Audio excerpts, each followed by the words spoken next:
Over the last 3 decades, India has opened up various industries to foreign direct investment. Yet it has done so reluctantly and often against popular protests. But there's no doubt that the country needs to bring in a larger number of foreign investors, not just for their money, but also for technology, and indeed for them to be invested in India's long-term success. But the current rules on FDI are not exactly investor-friendly, and that's showing up on inflows. India's FDI to GDP ratio has fallen by half since January 2008 to 1.7%. That's way below the ratio of China and Brazil. In fact, India's FDI to gross fixed capital formation at 4% is well below the world average of 8.3%. What are the sectors where India needs FDI urgently?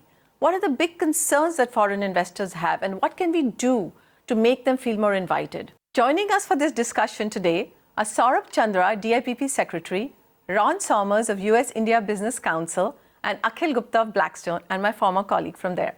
Thank you all for joining me today.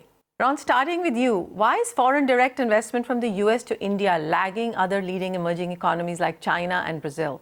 You know, FDI from the US is around $11 billion since 2000, a third of what US has invested in Brazil or China. I'd say the one main issue that's troubling companies now is lack of clarity and predictability in policy. And then, of course, new entrants into the Indian marketplace are always concerned about politics. And this is a very challenging political environment to be able to read the tea leaves of.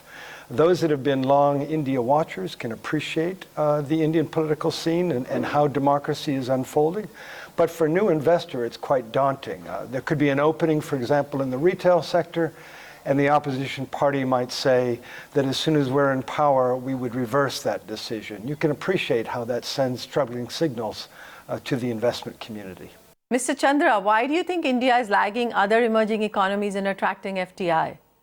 Let me give you some figures. Between 2001 and 2005-06, we got a total of $25 billion of FDI. In the next 7 years, we have got $255 billion.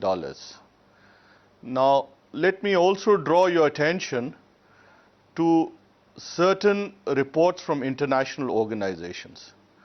The UNCTAD World Investment Report 2013 says that India retained its third rank amongst top priority FDI host economies for 2013-15. The Japan Bank for International Cooperation continues to rank India as the second most promising country for overseas business operations. For the long term, India is ranked as number 1. Akhil, what is your view? We have investments in power through one of our global companies. And our experience, even including Uganda, is better than experience in India in terms of what you have to go through to make an investment successful. When this retrospective taxation came in, I think it really dealt an equally lethal blow to the sentiment towards investing in India. So like in our own investment committee, we got very worried when that happened. And basically the view was if India has got to follow these policies, then obviously it won't get enough FDIs, and so the rupee will depreciate. So we still are long-term bullish on India, but to safeguard against this, rightly we said, okay, fine, let's load each of the investment by 5%, 4 to 5% for rupee depreciation. And if the deals meet, pass the muster, then we can do those deals. And obviously, that's a very high burden for most deals. Ron, what are the pain points you are hearing from the companies who are contemplating FDI in India? It's interesting. In 2012, the pain point was retroactive taxation. In 2013, the pain point has been uncertainty and lack of clarity on tax. And this is about the way tax is being applied across the country, different regions, different IT departments, and the inability of our companies to build in predictability in their modeling as they're considering investments across the country. Second issue is forced localization. And when I say that, I understand the motivation. India needs to generate manufacturing jobs, and particularly in the electronic goods sector. But the policy called PMA, Preferential Market Access in Electronic Goods, although intended to stimulate electronic goods manufacturing in the country, the reality is it sent a shockwave into the system because companies like to be sourcing globally, as the new model is global sourcing. And therefore, to mandate manufacturing in electronic goods sent a real negative shockwave. It's got to be done by incentivization, and hopefully that's getting worked out at this point. The protection of intellectual property rights in India have seen some bad publicity lately. India is also ranked last out of 11 countries by US Chamber of Commerce in protecting IPR. Why is India getting more heat on intellectual property rights as compared to other countries that US invests in? The other big issue has been intellectual property slippage. I know that India will maintain that it's well within its rights according to TRIPS at the WTO. But when companies are bringing innovation to India, and that's not just in pharmaceuticals, that could be in clean energy, et cetera, the reality is we want to be able to appreciate that there's an environment that rewards and protects intellectual property.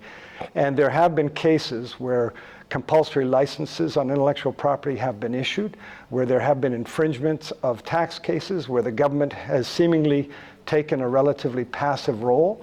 And that has sent very chilling signals into the industry. Mr. Chandra, how would you respond to the issues related to policy uncertainty, such as retroactive taxes, lack of predictability, and other such issues, and the impact they're having on hurting FDI? The Parthasarathi Shom Commission, the committee has already given its recommendations, and the GAR provisions would come into effect from the 1st of April 2016. The Ministry of Corporate Affairs had formed a committee under Mr. Damodaran, which has also given its recommendations on the regulatory environment. These have been received recently and are under examination. Akhil, in the last 1 year, a whole host of announcements have been made on increasing caps on FDI. Sectors like single brand retail, telecom, credit information companies have all seen easing in limits. Also, investment in several sectors can now go through the automatic route. Would that make things easier for private equity investors? I think those are definitely steps in the right direction, and it helps FDIs in two ways. One is clearly you're sending a message that India welcomes FDI by lowering those limits.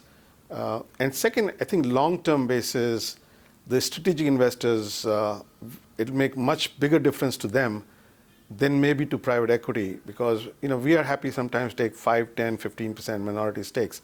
But the strategic investor may want a bigger stake, may want a bigger say, may want management involvement and all that stuff.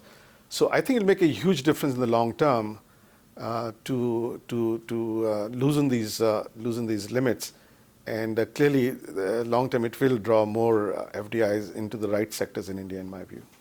Ron, what is your view on the recent policy changes with respect to removing limits for FDI in certain sectors? The sectors that have been opened have performed admirably, and therefore why not focus on lifting the caps on insurance from 26 to 49? It's not even the majority, so that's a modest opening, but let's get it done. That'll attract $3 billion into the Indian economy immediately, and accordingly across the line. We'd love to see an FDI increase in defense.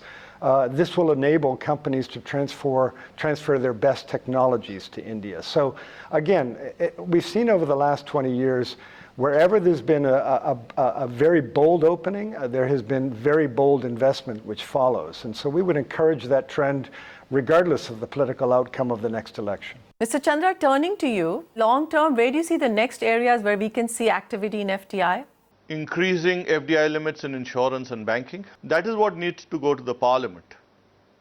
The rest is within the executive domain and gets translated into FEMA regulations which are placed on the table of the Parliament. In the long term, perhaps defense manufacturing, because India buys a lot of arms from the international market, and the measures which have been announced, which allows foreign companies to go above 26% on a case-by-case basis, should, in the long run, result in setting up a defense manufacturing industry in the country. Mr. Chandra, power sector needs long-term capital investment, but is ranked one of the lowest at only 4% of total FDI received. And the recent issues related to fuel availability and unviable PPAs is making the sector even more difficult for investors to generate returns from. How will we get FDI into this sector? For the 12th plan, the total investment envisaged for the power sector is $331 billion with a target of 88 gigawatts for conventional power. And out of these 92 projects, a large number of projects which have been cleared are projects which relate to the power sector. They are also going to bid for ultra mega power plants, and some of the conditions which are there perhaps would be looked into by the Ministry of Power at that stage. The major problem that came into play was due to fixing the variable cost of fuel. And I'm sure, although I do not know for certain, that the Ministry of Power would certainly be concerned with that. Akhil, do you agree with Mr. Chandra? We would have invested twice the amount in the power sector if the conditions were much more favorable. So if you look at the period of 2009-2010, we were the largest private equity investor in the power sector. But you see what has happened, the deterioration in the environment for the whole power sector. You know, not getting environmental clearances, not ability to get land is becoming more and more difficult. The coal linkage issue and all that stuff. Now, hopefully these things are all getting sorted out, but clearly the last 2-3 years, I don't think many foreign investors have come to invest in power because, you know, as you rightly said, then all these regulations and bureaucracy just increase the risk perception dramatically. Now, these projects have very good returns commensurate with the risk once you complete, but the completion risk has become so high given the deteriorating environment. Mr. Chandra, Vodafone and POSCO have blotched India's profile as an investment destination. How do we make India more hospitable for foreign investment? Vodafone has put the problem behind it. I have reasons to believe that they are planning to raise their stake from 74% to 100% and bring in close to $2 billion.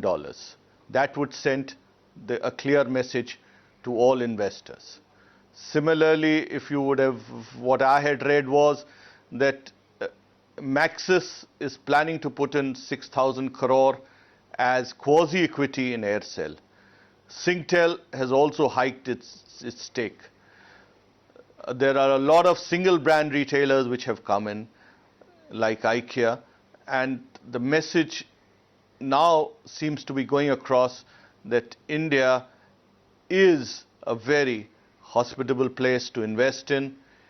In addition, the new management group that has been placed in the cabinet secretariat for removing bottlenecks, fast-tracking projects, has achieved a great deal of success. They managed to clear 92 projects worth 3.75 lakh crore, and that should also send the right message. Ron, given the trend towards greater federalism in India, are there any states that display more entrepreneurial dynamism in terms of ease of doing business, or are the problems pervasive? You know, that's the focus for U.S.-India Business Council in 2013. We've been really wanting to pursue progressive Indian states because the truth is that a progressive state leadership that's getting projects done can actually be a positive magnet pulling other states along that may not be quite so efficient. Of course, you look at the project successes in Gujarat. They have been extraordinary. I mean, these are big projects. Ford Motor Company developing the largest manufacturing facility ever outside the United States of America in Gujarat, and the project is literally moving fast forward. Abbott Laboratories, $250 million brand new manufacturing facility in Gujarat, done in record time, something on the order of 14, 16 months. I can tell you a half dozen stories like that where there are states where leadership is making a difference in terms of a commitment to get projects done. Mr. Chandra, some state governments are more proactive in terms of attracting FDI than others. They go on global roadshows and meet investors and appear to be more promising as investment destinations. So what is DIPP doing at the center to proactively attract FDI? We have, the Government of India has joined hands with FICCI to promote Invest India. And we are hoping to galvanize Invest India to hold the hands of the investors, get them over the initial teething problems so that it becomes a very hospitable environment for FDI investors to come in and invest. Mr. Chandra, a key challenge foreign companies face while bringing FDI is the lack of skilled labor. In fact, the services sector attracts the most FDI. What is being done in this regard? There is the National Skill Development Mission, and it's allocated targets to 17 departments. We are one of them. Leather is one of our sectors. We have been given a target for training leather workers, and I'm confident we'll achieve those targets. And it is the skill development mission which is piloting skilling in the country. In addition, the little that Government of India can do, we have done more than that. The Ministry of Labour has been on board basically for simplification of forms, and an advisory would soon be issued to the state governments for simplification of forms and making it easier for compliance on the part of, in particular, the small and medium enterprises. Ron, what is your view? Skilling is a big issue. I think you're fine, at the top. I don't think you've ever seen greater talent in the world than in India at the very top. But I think as you get down into building out India's manufacturing base, as we begin to build out the massive undertaking of $1 trillion of infrastructure that's going to be required over the next 5 years, there is a great challenge of transforming the country from the rural sector into this extraordinary infrastructure build-out, which is going to be underway. This is where I think there's tremendous opportunity. I think the United States and India can be working together on skilling, but clearly an area that needs attention and one that we should be working together on. Akhil, turning to you, in your opinion, what are the 2 or 3 most important measures that India needs to put in place to increase FDI? I think we have to recognize that the structure of global economy has changed dramatically from the time we made the laws in India. The structure of Indian economy has changed quite dramatically since we made these laws in India. And the opportunity for growth in Indian economy has changed quite dramatically. So when you have some dramatic changes in the business environment, you cannot have incremental changes in the laws because these laws were made for a different era altogether. So I think, again, at a very conceptual level, we should have just like zero-based budgeting to see what are the laws that are required for us to achieve the goals of attracting more FDIs, rather than incrementally trying to tweak the laws here and there. I think let the market play a bigger role than the government. The Indian entrepreneurs are very savvy, very smart. They are great negotiators. The Indian government doesn't have to get involved. Let them negotiate whatever they have to negotiate with the foreign investor. Their negotiation will be in interest of their companies and the country, because their interest, if enhanced, the country's interest is enhanced. So I think we should rely more and more on the market mechanism. For example, recently the government allowed puts and calls in investment. It's a wonderful move. It's a great move forward, and you're letting the market determine. The market determine how an investor perceives the risk and how he actually prices the risk and how he's able to manage the risk. Ron, if you had to give some key recommendations that would help increase FDI in India, what would they be? Again, bold signals would be very helpful. To me, without going to Parliament now, we could get the tweaking done on the 30% sourcing issue for organized retail. I think it's vitally important to get organized retail into the country. It doesn't need to be one company or another. We do know that 40% wastage of crops being spoiled before they reach the marketplace is not good for any economy. It puts pressure on food price inflation. So therefore, greater efficiencies being brought to bear in the farm-to-market supply chain. Mr. Chandra, are policies being put in place to simplify the process of FDI into India? I just referred to the report that Mr. Damodaran's committee has submitted. In addition, we have announced the National Manufacturing Policy in 2011. The National Manufacturing Policy addresses a number of issues which concern investors.